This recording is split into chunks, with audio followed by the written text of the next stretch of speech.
Հայաստանի եւ Ռուսաստանի նախագահների երկրորդ հանդիպումն է այս տարվա ընթացքում։ Վլադիմիր Պուտինը Սերժ Սարգսյանին ընդունում է Մերձմոսկովյան Նովոօգարյովո նստավայրում։ Հայ-ռուսական հարաբերությունները կառուցված են երկու ժողովուրդների բարեկամության ու եղբայրության դարավոր ավանդույթների վրա, ընդգծում է նախագահ Սարգսյանը։ Պետության ղեկավարը վստահ է, այսուհետ էլ այդ հարաբերությունները կզարգանան փոխըմբռնման հունով, բարեկամության, համագործակցության եւ փոխադարձ օգնության պայմանագրի համաձայն։ Համոզված եմ, որ հայերի եւ ռուսաստանցիների յուրաքանչյուր սերունդը իր ավանդը պետք է ներդնի այդ հարաբերությունների պատմության մեջ։ Մեզ համար այդ հարաբերությունները թանկ են եւ ամեն ինչ կանենք, որ դրանք զարգանան։ Դա մեզ համար բացարձակ առաջնահերթություն է։ Այդուհանդերձ իհարկե կան հարցեր, որոնք պետք է լուծել այնպես, որպեսզի մեր հարաբերությունները բարձրանան նոր, ավելի բարձր մակարդակի, եւ այդ կապակցությամբ էլ ես եկել եմ Մոսկվա։ Վլադիմիր Պուտինը ողջունում է գործընկերոջն ու շնորհակալություն հայտնում հրավերն ընդունելու եւ այցի համար։ Ռուսաստանի նախագահն ուրախ է, որ հարաբերություններն ինտենսիվորեն զարգանում են գրեթե բոլոր ուղղություններով։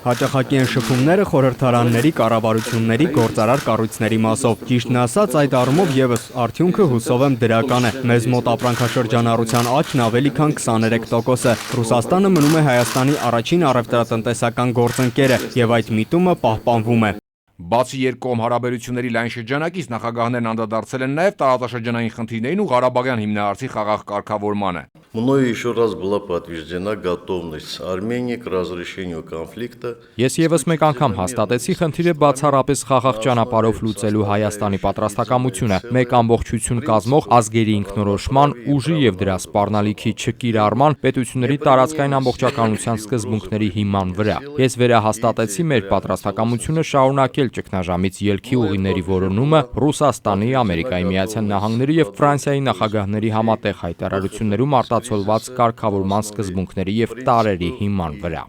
Ղարաբաղյան խնդրի կարգավորմանը նախագահներն անդրադարձել են նաև համատեղ հայտարարության տեքստում։ Հայաստանի Հանրապետության եւ Ռուսաստանի Դաշնության նախագահները հաստատեցին իրենց հավատարմությունը Լեռնային Ղարաբաղի հակամարտության լուծմանը բացառապես խաղաղ միջոցներով, ՀԱԿ Մինսկի խմբի համանախագահների հետ համատեղ աշխատանքի ձևաչափով, ուժի կամ ուժի սպառնալիքի չկիրառման, պետությունների տարածքային ամբողջականության, ժողովուրդների իրավավասարության եւ ինքնորոշման իրավունքի մեկ ամբողջություն կազմող սկզբունքների հիման վրա։ Բանակցությունների հիմնական թեմաներից մեկը Հայաստանում ենթակառուցվածքային վերափոխումների անհրաժեշտությունն է եղել, համագործակցություն ռազմատեխնիկական, վառելիքաէներգետիկ ոլորտներում, ներառյալ միջուկային էներգետիկան։ Հայաստանի եւ Ռուսաստանի նախագահները նշեցին ներկայումս գործող հայկական ատոմակայանի շահագործման ժամկետի երկարաձգման ուղղված աշխատանքների, ինչպես նաեւ նոր ատոմային էլեկտրակայանի կառուցման նախագծի կարեւորությունը։ Պայմանավորվածություն ձեռք բերվեց Ռուսաստանից Հայաստան էներգակիրների մատակարարման հարցում։ Հայաստանի եւ Ռուսաստանի ղեկավարներն ընդգծեցին ենթակառուցվածքային ծրագրերի, այդ թվում նաեւ երկաթուղային հաղորդակցության, ինչպես նաեւ նոր լոգիստիկ եւ հաղորդակցման ուղիների իրագործման ուղղությամբ համատեղ ջանքերը շարունակելու կարեւորությունը։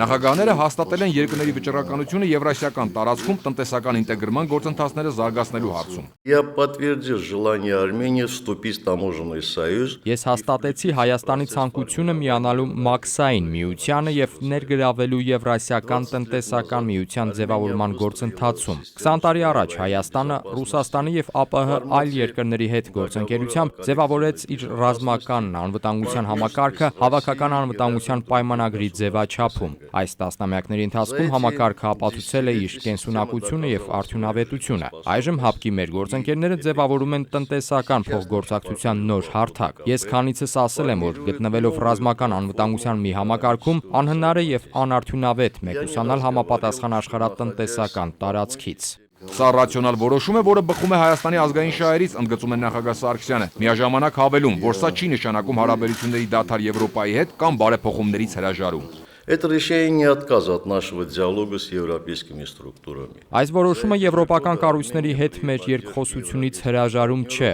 Այս տարիների ընթացքում Հայաստանը եվրոպական գործընկերների աջակցությամբ անցկացրել է լուրջ ինստիտուցիոնալ բարեփոխումներ, եւ այսօրվա Հայաստանը այս իմաստով շատ ավելի արդյունավետ եւ մրցակցային պետություն է, քան տարիներ առաջ։ Մենք մտադիր ենք ապագայում եւս շարունակելու բարեփոխումները։